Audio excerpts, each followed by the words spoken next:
we've set up the stakes. Acme is no longer doing the halftime show. It's now Spacey Sprockets. And we get a little hint. So there's this guy that Spacey Sprockets hired to do the halftime show. And it's got like the biggest stars. Carol Channing, Tom Jones. They have Shields and Yarnell. They have a monkey. By the way, the reason why it's Carol Channing, in the hallowed history of the New Orleans Saints, which is a very weird and wacky history for a team, when they started up in the 70s, they needed advertising gimmicks because the team was terrible. And so they had all of these like celebrities that would come in, and they would have, halftime will be performed in the Louisiana Superdome by Carol Channing riding an ostrich. It was big scale and very expensive. And genuinely, they would just have Carol Channing riding an ostrich. They have like Kirk Douglas or somebody, or some celebrity doing something ridiculous. But yeah, okay, Carol Channing riding an ostrich, sure.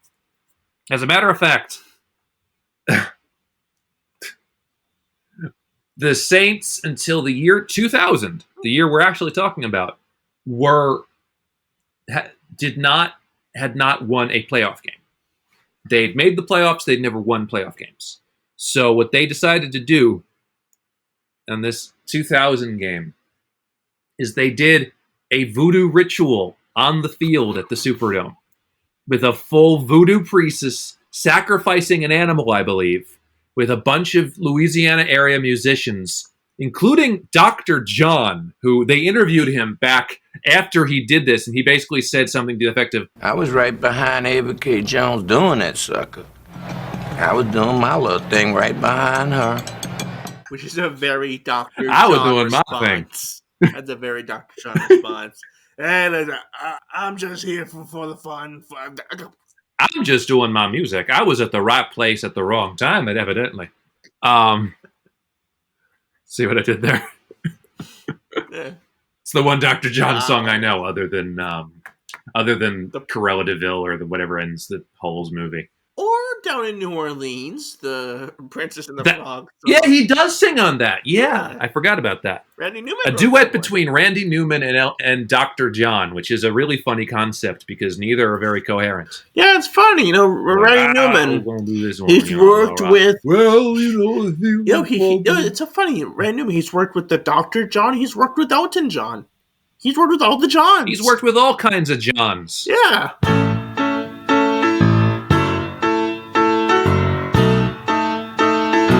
That's the new Randy Newman song he's releasing. I knew all types of Johns, all the way down to the Rouge of Baton, but I never knew a John that could satisfy my heart. And yes, it is very funny that they're like, oh, would that be stupid if we, Cartoon Network, got Tom Jones to do our silly cartoon project? Cut the Duck Dodgers. In a time and space divide. And where they actually get Tom Jones. By the way, in case you were wondering, the voodoo ceremony worked. They won a playoff game. How many? They didn't win the whole thing that year, but they won a playoff game. How many? Just the one playoff game. It's like, oh no. Yeah, and then they got beat the next week. Oh. So they should have just done a voodoo ritual at every other playoff game. But yeah, they won a Super Bowl like 8 years later. It's all good. Was Carol Channing there for that? I don't think so. Oh, wait. I don't think Carol was in attendance. Jordan, you know what they should have done?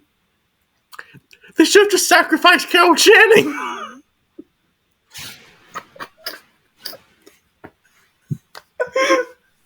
Why?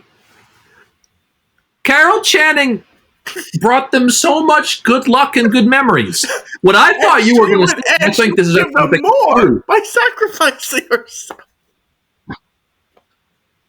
Here's the safer option I thought you were going to go with. I thought you were going to go, at the halftime at that Super Bowl in 2009 or 2010 or whatever. Ladies and gentlemen, welcome to the halftime show. Please welcome our main event,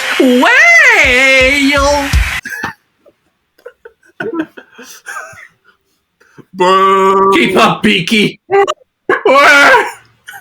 Boo. The ostrich just falls over halfway through the set. They're pelted with vegetables. Boo. Bring out the sacrifice lady. Boo. Just sacrifice. You just see slowly the voodoo priestess come onto the field and go, "What, her? Her?" And just like try to gauge the crowd reaction, like,